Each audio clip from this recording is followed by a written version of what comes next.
नमस्कार दोस्तों।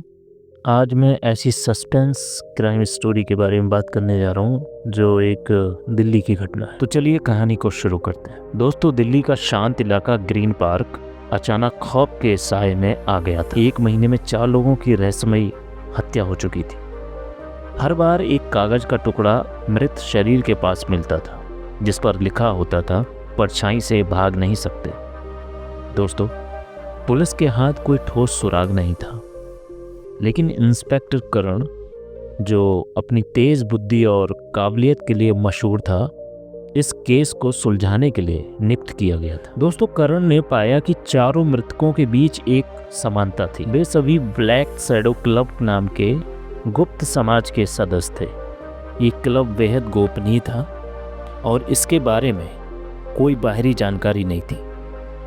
करण ने गुप्त रूप से क्लब में शामिल होने का फैसला किया। दोस्तों, इसके बाद करण ने ब्लैक शैडो क्लब में गुप्त सदस्य बनकर प्रवेश किया। क्लब का माहौल रहस्यमय था।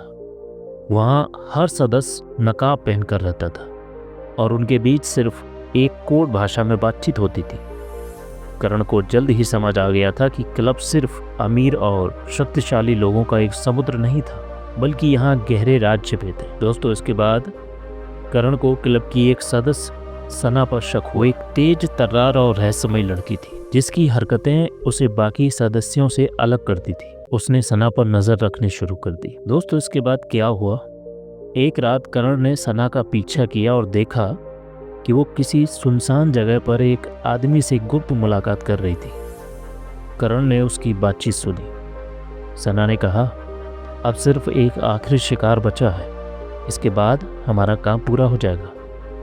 दोस्तों, ये सुनकर करण को एहसास हुआ कि सना इन हत्यारों में शामिल हो सकती। दोस्तों, इसके बाद करण ने एक योजना बनाई।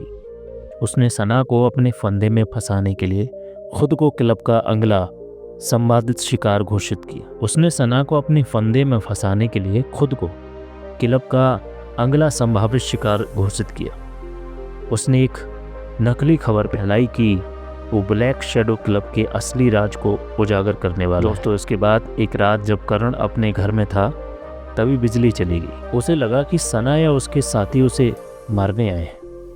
करण ने अपने कमरे में छिपकर सना का इंतजार किया, लेकिन जैसे ही एक परछाई उसकी तरफ बढ़ी, करण ने अपनी बंदूक निकाली।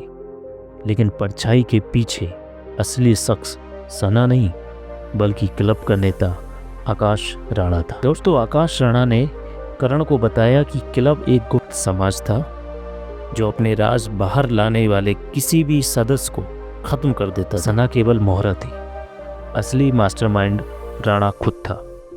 लेकिन करण पहले से तैयार था। उसने इस बातचीत को रिकॉर्ड कर लिया था। पुलिस ने तुरंत राणा और सना को गिरफ्तार कर लिया। दोस्तों, करण ने पूरा केस सुलझा लिया और इसके बाद ब्लैक शैडो क्लब का भंडाफोड़ हो गया और जिन निर्दोष लोगों ने अपनी जान गंवाई थी, उन्हें न्याय मिला और सरकार ने उन लोगों को बहुत सारा पैसा भी दिया। तो दोस्तों, ये कहानी कैसी लगी? अगर इस कहानी से आपको कुछ भी सीखने को मिलता है तो हमारे इस चैनल को लाइक कीजिए, सब्सक्राइब कीजिए और शेयर कीजिए। धन्यवाद।